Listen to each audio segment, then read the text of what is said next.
ನಮಸ್ಕಾರ. ಪುತ್ರನಿಗೆ ಸಿಎಂ ಪಟ್ಟ ಕಟ್ಟಿ ಸನ್ಯಾಸತ್ವ ಸ್ವೀಕರಿಸುತ್ತಾರಾ ಕೆಸಿಆರ್? ಕಾಳೇಶ್ವರಂನಲ್ಲಿ ಮಹಾಪೂಜೆ, ಯಾದಗಿರಿಯಲ್ಲಿ ಮಹಾಶಪಥ. ತೆಲಂಗಾಣದಲ್ಲಿ ಕೂತ್ಕೊಂಡು ದೆಹಲಿಗೆ ಗಾಳ ಹಾಕಿದ್ರ ಲೀಡರ್. ಕೆಸಿಆರ್ ಬತ್ತಳಿಕೆಯಲ್ಲಿರೋ ಆ ಬ್ರಹ್ಮಾಸ್ತ್ರಗಳು ಯಾವುದು? ಕೆಸಿಆರ್ ಈ ನಡಿಗೆ ಮಹಾ ಬದಲಾವಣೆಯ ಸಂಕೇತನ?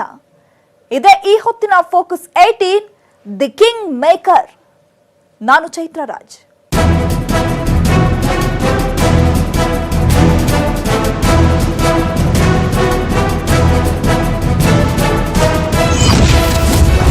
ಪುತ್ರನಿಗೆ ಸಿಎಂ ಪಟ್ಟ ಕಟ್ಟಿ ಸನ್ಯಾಸತ್ವ ಸ್ವೀಕರಿಸ್ತಾರ ಕೆಸಿಆರ್?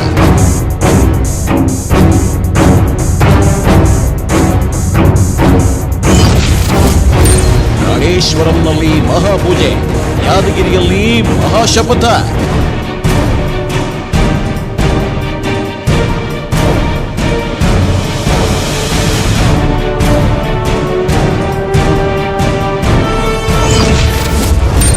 ತೆಲಂಗಾಣದಲ್ಲಿ ಕೂತ್ಕೊಂಡು ದೆಹಲಿಗೆ ಗಾಳ ಹಾಕಿದ್ರ ಲೀಡರ್.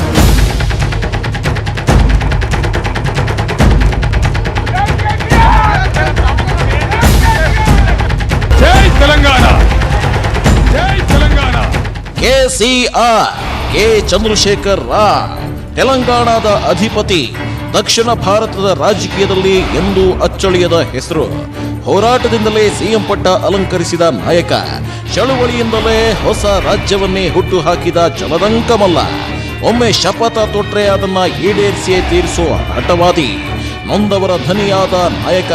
ತೆಲಂಗಾಣ ರಾಜ್ಯಕ್ಕೆ ಹೊಸ ದಿಕ್ಸೂಚಿ ಕಲ್ಪಿಸಿದ ಪ್ರಬುದ್ಧ ನಾಯಕ.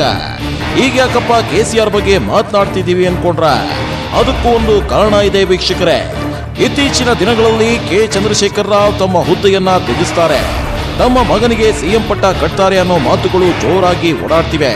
ಕಿಂಗ್ ಆಗಿದ್ದ ರಾವ್ ಈಗ ಕಿಂಗ್ ಮೇಕರ್ ಆಗೋಕೆ ಹೊರಟಿದ್ದಾರಾ ಅನ್ನೋ ಕುತೂಹಲ ಜೋರಾಗಿದೆ.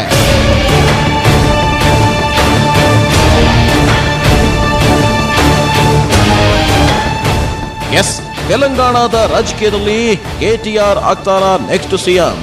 ಕೆಸಿಆರ್ ಮುಂದಿನ ಉತ್ತರಾಧಿಕಾರಿ ಅವರ ಪುತ್ರ ರಾಮ್ ರಾವ್ ಅಂತಾನೆ ಹೇಳಲಾಗ್ತಿದೆ. ಪುತ್ರನಿಗೆ ಸಿಎಂ ಪಟ್ಟ ಕಟ್ಟಿ ರಾಜಕೀಯ ಸನ್ಯಾಸತ್ವ ಸ್ವೀಕರಿಸ್ತಾರ ಕೆಸಿಆರ್ ಅನ್ನೋ ಅನುಮಾನಗಳು ಹುಟ್ಕೊಂಡಿವೆ. ಕಾಳೇಶ್ವರಂನಲ್ಲಿ ಮಹಾಪೂಜೆ ಮಾಡಿದ್ಯಾಕೆ ಕೆಸಿಆರ್? ಆ ಮಹಾಪೂಜೆ ಹಿಂದಿದ್ಯಾ ಮಹಾರಹಸ್ಯ? ಯಾದಗಿರಿಯಲ್ಲಿ ಅದೊಂದು ಮಹಾಶಪಥ ಮಾಡಿದ್ರ ದಕ್ಷಿಣದ ಅಧಿಪತಿ? ತೆಲಂಗಾಣದಲ್ಲಿ ಕುಂತ್ಕೊಂಡು ನೇರವಾಗಿ ದಿಲ್ಲಿಗೇನೆ ಗಾಳ ಹಾಕಿದ್ರ ಲೀಡರ್ ಅನ್ನೋ ಗುಲ್ಲು ಎಲ್ಲಾ ಕಡೆ ಹಬ್ಬಿದೆ.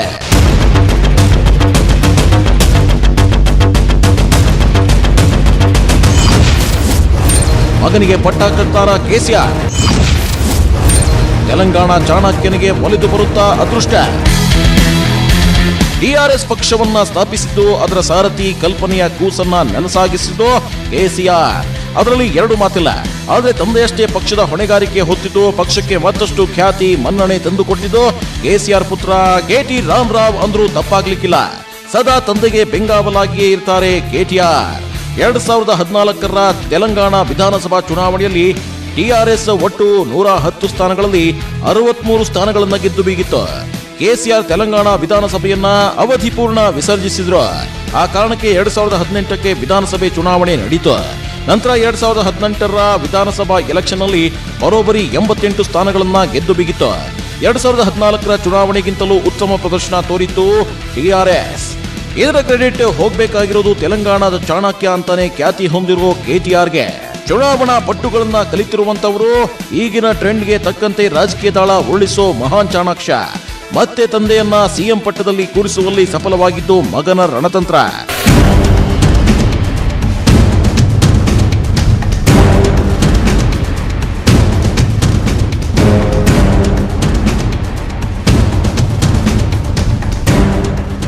ಎರಡು 2018ರ ಚುನಾವಣೆಯಲ್ಲಿ ಕೆಟಿಆರ್ ಹೂಡಿದ ರಣತಂತ್ರಗಳೇ ಕೆಸಿಆರ್ 2.0 ಅಧಿಕಾರಕ್ಕೆ ಮುನ್ನುಡಿ ಹಾಡಿತು.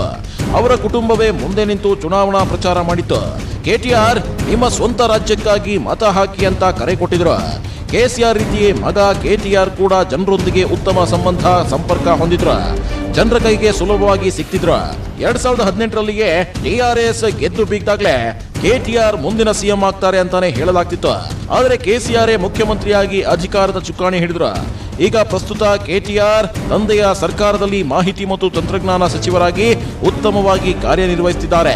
ಟಿಆರ್ಎಸ್ನ ಶಾಸಕರು ಸಚಿವರು ಕೂಡ ಈ ಹಿಂದಿನಿಂದಲೂ ಕೆಟಿಆರ್ ಬಗ್ಗೆ ಹೆಚ್ಚಿನ ಒಲವನ್ನ ಹೊಂದಿದ್ರೆ ಈಗಲೂ ಅಷ್ಟೇ ಕೆಟಿಆರ್ ಸಿಎಂ ಸ್ಥಾನಕ್ಕೆ ಯೋಗ್ಯ ವ್ಯಕ್ತಿ ಅನ್ನೋ ಮಾತುಗಳು ಅವರ ಸರ್ಕಾರದ ವಲಯದಲ್ಲೇ ಕೇಳಿ ಬರ್ತಾ ಇದೆ.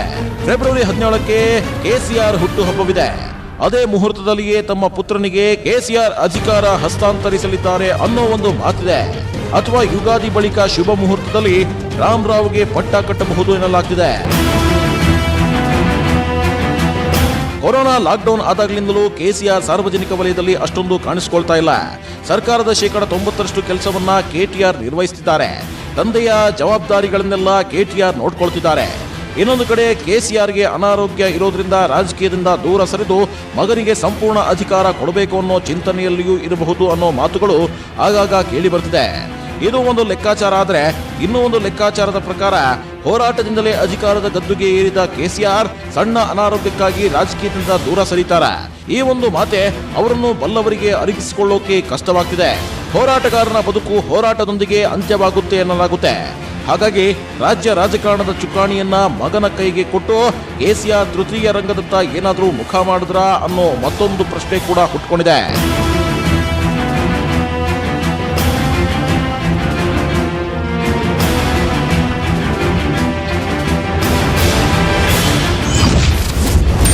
ತೃತೀಯ ರಂಗದತ್ತ ಮುಖ ಮಾಡ್ತಾರ ಕೆಸಿಆರ್. ತೆಲಂಗಾಣ ಟು ದಿಲ್ಲಿಗೆ ಹಾರ್ತಾರ ಟಿಆರ್ಎಸ್ ಸಾರಥಿ. ತೃತೀಯ ರಂಗ ಮೋದಿ ಸರ್ಕಾರದ ವಿರುದ್ಧ ಸೆಡ್ಡು ಹೊಡೆಯೋದಕ್ಕಾಗಿಯೇ ಸ್ಥಾಪನೆಯಾದ ಕಾಂಗ್ರೆಸ್ಸೇತರ ಬಣ. ತೃತೀಯ ರಂಗ ಎಡಪಕ್ಷ, ಕಮ್ಯುನಿಸ್ಟ್ ಪಾರ್ಟಿ, ಪ್ರಾದೇಶಿಕ ಪಕ್ಷಗಳ ನಾಯಕರೆಲ್ಲರೂ ಸೇರ್ಕೊಂಡು ತೃತೀಯ ರಂಗವನ್ನ ಸ್ಥಾಪಿಸಿದ್ರು. ಆದ್ರೆ ಲೋಕಸಭಾ ಸಮರದಲ್ಲಿ ಮೋದಿ ಸರ್ಕಾರದ ಅಲೆಯ ನಡುವೆ ತೃತೀಯ ರಂಗ ಕೊಚ್ಕೊಂಡು ಹೋಯ್ತು. ಒಬ್ಬೊಬ್ಬ ನಾಯಕರು ಒಂದೊಂದು ದಿಕ್ಕಿಗೆ ಹೋದ್ರು. ಈಗ ಕೆಸಿಆರ್ ರಾಷ್ಟ್ರ ರಾಜಕಾರಣದ ಮೇಲೆ ಕಣ್ಣು ಹಾಕಿದ್ದು ತೃತೀಯ ರಂಗದ ಸಾರಥಿಯಾಗಬೇಕು ಅಂತ ಪಣ ತೊಟ್ಟಿದ್ದಾರೆ.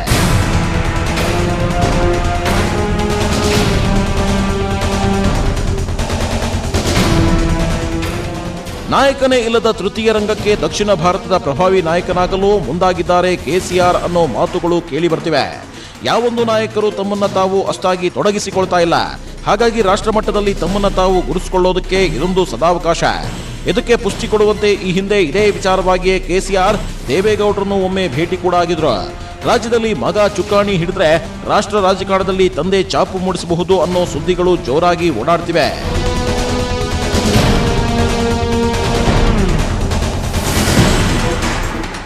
ಇನ್ನೊಂದು ಕಡೆ ಕೆಸಿಆರ್ ತೃತೀಯ ರಂಗದಲ್ಲಿ ಗುರುತಿಸಿಕೊಳ್ಳಲ್ಲ ಅನ್ನೋ ಚರ್ಚೆಗಳು ಇವೆ. ಇಲ್ಲಿ ಪ್ರಮುಖವಾಗಿ ಕಾಣಿಸಿಕೊಳ್ತಾ ಇರೋದು ಮಮತಾ ಬ್ಯಾನರ್ಜಿ, ಮಾಯಾವತಿ, ದೇವೇಗೌಡರು, ಅಖಿಲೇಶ್ ಯಾದವ್, ತೇಜಸ್ವಿ ಯಾದವ್ ಕಾಣಿಸಿಕೊಳ್ತಿದ್ದಾರೆ.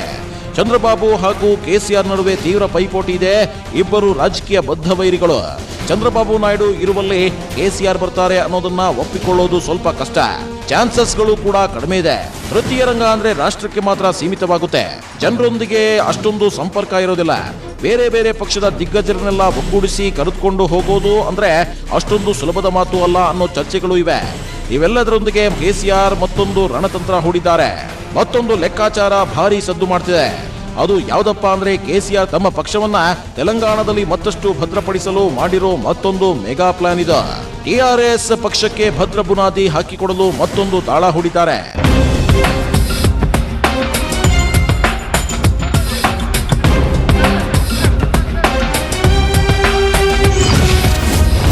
ಕಿಂಗ್ ಮೇಕರ್ ಆಗೋಕೆ ಹೊರಟ್ರ ಕಿಂಗ್. ತೆಲಂಗಾಣದಲ್ಲಿ ಟಿಆರ್ಎಸ್ ಪಕ್ಷಕ್ಕೆ ವಿರೋಧಿಗಳೇ ಇಲ್ಲ ಅಂದ್ರೂ ತಪ್ಪಾಗಲಿಕ್ಕಿಲ್ಲ. ಜನರ ಹೃದಯದಲ್ಲಿ ಟಿಆರ್ಎಸ್ ಪಕ್ಷ ಮನೆ ಮಾಡ್ಕೊಂಡ್ಬಿಟ್ಟಿದೆ.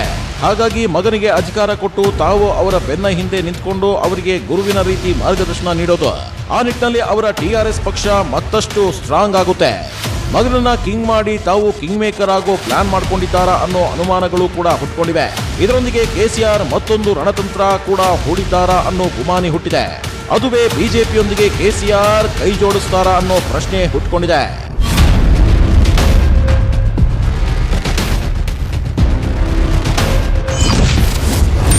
ಎನ್ಡಿಎ ಮೈತ್ರಿಕೂಟದ ಜೊತೆಗೆ ಕೈ ಜೋಡಿಸ್ತಾರಾ ಕೆಸಿಆರ್? ಒಂದೇ ಕಲ್ಲಿನಲ್ಲಿ ಎರಡು ಹಕ್ಕಿ ಹೊಡೆಯೋಕೆ ಮುಂದಾದ್ರ ಟಿಆರ್ಎಸ್ ಸಾರಥಿ. ತೆಲಂಗಾಣದಲ್ಲಿ ಬಿಜೆಪಿ ಕ್ರಮೇಣ ಸ್ಟ್ರಾಂಗ್ ಆಗ್ತಾ ಇದೆ. ಕಳೆದೆರಡು ವಿಧಾನಸಭಾ ಚುನಾವಣೆಗೆ ಹೋಲಿಸಿದ್ರೆ ಈ ಬಾರಿ ನಡೆದ ಹೈದರಾಬಾದ್ ಪಾಲಿಕೆ ಚುನಾವಣೆಯಲ್ಲಿ ಕೇಸರಿ ಪಾಳ್ಯ ಭರ್ಜರಿ ದಿಗ್ವಿಜಯ ದಾಖಲಿಸಿತು. ಒಟ್ಟು 150 ವಾರ್ಡ್ಗಳಲ್ಲಿ ಟಿಆರ್ಎಸ್ 55 ಸ್ಥಾನಗಳನ್ನ ಗೆದ್ರೆ ಬಿಜೆಪಿ ಬರೋಬ್ಬರಿ 48 ಸ್ಥಾನಗಳನ್ನ ಗೆಲ್ಲೋದ್ರ ಮೂಲಕ ಟಿಆರ್ಎಸ್ಗೆ ತೀವ್ರ ಪೈಪೋಟಿ ಕೊಟ್ಟಿತ್ತು. ಬಿಜೆಪಿಯ ಗೆಲುವಿನ ನಗಾರಿ ಕೆಸಿಆರ್ಗೆ ಸ್ವಲ್ಪ ಮಟ್ಟಿಗೆ ನಡುಕ ಹುಟ್ಟಿಸಿದಂತೂ ಸುಳ್ಳಲ್ಲ. ಹಾಗಾಗಿ ಬಿಜೆಪಿನ ಎದುರು ಹಾಕೊಳ್ಳೋದಕ್ಕಿಂತ ಅವರೊಂದಿಗೆ ಕೈ ಜೋಡಿಸೋದೇ ಉತ್ತಮ. ಹೀಗೆ ಮಾಡಿದ್ರೆ ಕೆಸಿಆರ್ಗೆ 2 ಲಾಭವಿದೆ. ಒಂದು, ಎನ್ಡಿಎ ಮೈತ್ರಿಕೂಟದಲ್ಲಿ ಕೆಸಿಆರ್ಗೆ ಸಚಿವ ಸ್ಥಾನ ದಕ್ಕಬಹುದು. ಹಾಗೆ ರಾಜ್ಯದಲ್ಲಿ ಬಿಜೆಪಿಯೊಂದಿಗೆ ಹೊಂದಾಣಿಕೆ ರಾಜಕೀಯ ಮಾಡಿಕೊಳ್ಳಬಹುದು. ಇದರಿಂದ ಟಿಆರ್ಎಸ್ಗೆ ಮುಂದಿನ ದಿನಗಳಲ್ಲಿ ಪ್ರಬಲ ಪೈಪೋಟಿಯೇ ಇರೋದಿಲ್ಲ. ಕೇಂದ್ರದಿಂದ ರಾಜ್ಯಕ್ಕೆ ಸುಲಭವಾಗಿ ಅನುದಾನ ಬಿಡುಗಡೆ ಮಾಡಿಸಿಕೊಳ್ಳಬಹುದು ಅನ್ನೋದು ಕೆಸಿಆರ್ ಅವರ ಮೈಂಡ್ ಗೇಮ್ ಅನ್ನೋ ಮಾತು ಕೂಡ ಇದೆ. ಇದರೊಂದಿಗೆ ಕೆಸಿಆರ್ ಮಾಡಿರೋ ಆ ಶಪಥ ಕೂಡ ಸದ್ದು ಮಾಡ್ತಿದೆ, ಬಹಳ ಕುತೂಹಲ ಹುಟ್ಟಿಸಿದೆ. ಕೆಸಿಆರ್ ಕಾಳೇಶ್ವರಂನಲ್ಲಿ ಮಾಡಿರೋ ಮಹಾಯಾಗದ ಹಿಂದಿರೋ ರಹಸ್ಯವೇನು? ತೆಲಂಗಾಣದ ಯಾದಗಿರಿಯಲ್ಲಿ ಕೆಸಿಆರ್ ಮಾಡಿದ ಆ ಒಂದು ಮಹಾ ಶಪಥ ಯಾವುದು? ಈ ಬಗ್ಗೆ ಹೇಳ್ತೀವಿ ಬ್ರೇಕ್ ಆದ್ಮೇಲೆ. 4,000 ಅರ್ಚಕರಿಂದ ಕೆಸಿಆರ್ ಕಳೆದ ವರ್ಷ ಮಹಾಯಾಗ ಮಾಡಿಸಿದ್ರು. ಸಾವಿರಾರು ಯಾಗಗಳಿಗೆ ಸಮ ಈ ಮಹಾಯಾಗ. ಈಗ ಎದ್ದಿರೋ ಪ್ರಶ್ನೆ ಅಂದ್ರೆ, ಕೆಸಿಆರ್ ಮಗನ ಅಧಿಕಾರಕ್ಕಾಗಿಯೇ ಈ ಯಜ್ಞ ಯಾಗವನ್ನ ಮಾಡಿಸಿದ್ರ? ಕೆಸಿಆರ್ ಮಾಡಿದ ಆ ಒಂದು ಶಪಥದ ಹಿಂದಿರೋ ಮರ್ಮವೇನು? ಈ ಬಗ್ಗೆ ಹೇಳ್ತೀವಿ ನೋಡಿ.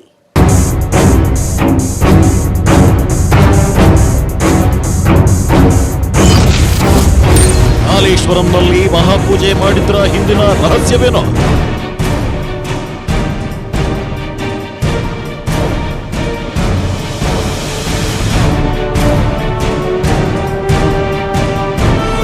ಕೆಸಿಆರ್ ಹೇಳಿ ಕೇಳಿ ಮಹಾನ್ ದೈವ ಭಕ್ತರು ದೇವಸ್ಥಾನಗಳಿಗೆ ಹೋಗಿ ಪೂಜೆ ಸಲ್ಲಿಸೋದು, ದಾನ ಮಾಡ್ತಾನೆ ಇರ್ತಾರೆ. ಕಳೆದ ಕೆಲ ದಿನಗಳ ಹಿಂದೆ ಕೆಸಿಆರ್ ಕಾಳೇಶ್ವರಂನಲ್ಲಿ ಮಹಾಪೂಜೆ ಮಹಾಯಾಗ ಮಾಡಿಸಿದ್ರ. 1048 ಮಂಟಪ, ಒಬ್ರಲ್ಲ 4,000 ಅರ್ಚಕರು ಈ ಮಹಾಯಾಗದಲ್ಲಿ ಪಾಲ್ಗೊಂಡಿದ್ರು. ಕೆಸಿಆರ್ ಮಹಾ ಸುದರ್ಶನ ಯಾಗ ಮಾಡಿಸಿದ್ರ. ಸುಮಾರು 100 ಎಕರೆಯಲ್ಲಿ ಯಜ್ಞ ವಾಟಿಕದಲ್ಲಿ ಇದನ್ನ ಮಾಡಲಾಗಿತ್ತು. ಲಕ್ಷ್ಮೀ ನರಸಿಂಹ ದೇವಾಲಯದಲ್ಲಿ ಈ ಮಹಾಯಾಗದ ಸಂಕಲ್ಪ ಮಾಡಿದ್ರು ಕೆಸಿಆರ್. ಓಂ ಋಷಿರುವಾಚ ಸ್ವಾಹ ಓಂ ವಂಚಿತಾಭ್ಯಾಮಿತಿ ತದಾ ಸರ್ವಮಾಪೋಮಯಂ ಜಗತ್ ಸ್ತೋಯಸೇ ಮಯಾ ಸ್ವಾಹ. ಮಗನಿಗೆ ಅಧಿಕಾರ ಸಿಗಲೆಂದು ಅಧಿಕಾರಕ್ಕೆ ಯಾವುದೇ ತೊಡಕಾಗಬಾರದು, ರಾಜ್ಯದಲ್ಲಿ ಟಿಆರ್ಎಸ್ ಮತ್ತಷ್ಟು ಭದ್ರವಾಗಬೇಕು ಅಂತ ಈ ಯಾಗವನ್ನ ಮಾಡಿಸಿದ್ರ ಕೆಸಿಆರ್ ಅನ್ನೋ ಪ್ರಶ್ನೆಗಳು ಹುಟ್ಟುಕೊಂಡಿವೆ. ಯಾಕಂದ್ರೆ ಈ ಯಾಗದ ನಂತರವೇ ಸಿಎಂ ಹುದ್ದೆಗೆ ಕೆಟಿಆರ್ ಹೆಸರು ಹೆಚ್ಚಾಗಿ ಕೇಳಿ ಬರ್ತಿದೆ.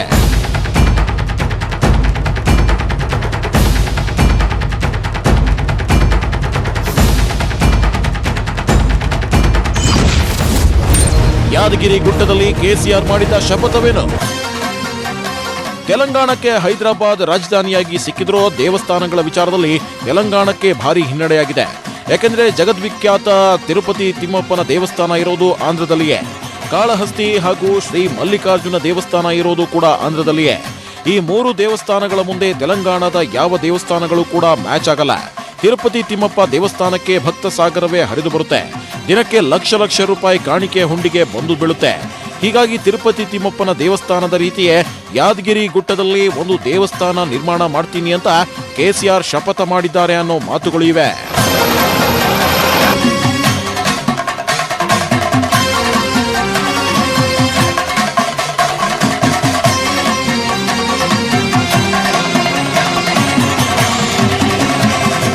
ಸಿಎಂ ಸ್ಥಾನದ ಪದತ್ಯಾಗದ ಬಗ್ಗೆ ಪ್ರತಿಕ್ರಿಯಿಸಿರೋ ತೆಲಂಗಾಣ ಸಿಎಂ ಈ ರೀತಿ ಯಾವುದೇ ಯೋಚನೆ ಸದ್ಯಕ್ಕಿಲ್ಲ ಅಂದಿದ್ದಾರೆ.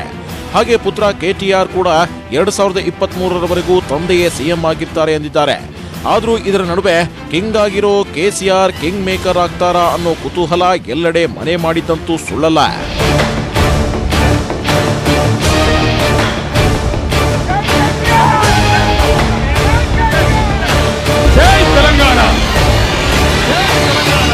ರಾಜಕೀಯ ಅಂದ್ರೇನೆ ಹಾಗೆ, ಅಲ್ಲಿ ಬದಲಾವಣೆ, ಅನಿರೀಕ್ಷಿತ ಬೆಳವಣಿಗೆಗಳು ನಡೀತಾನೆ ಇರುತ್ತೆ. ತೆಲಂಗಾಣದ ಈ ಬೆಳವಣಿಗೆ ಅದೆಲ್ಲಿಗೆ ಹೋಗಿ ನಿಲ್ಲುತ್ತೋ ಕಾದು ನೋಡಬೇಕಾಗಿದೆ. ಇದೇ ಈ ಹೊತ್ತಿನ ಫೋಕಸ್ 18. ನೋಡ್ತಾ ಇರಿ ನ್ಯೂಸ್ 18 ಕನ್ನಡ. ಜಾಲ ನಮ್ಮದು, ಬಲ ನಿಮ್ಮದು.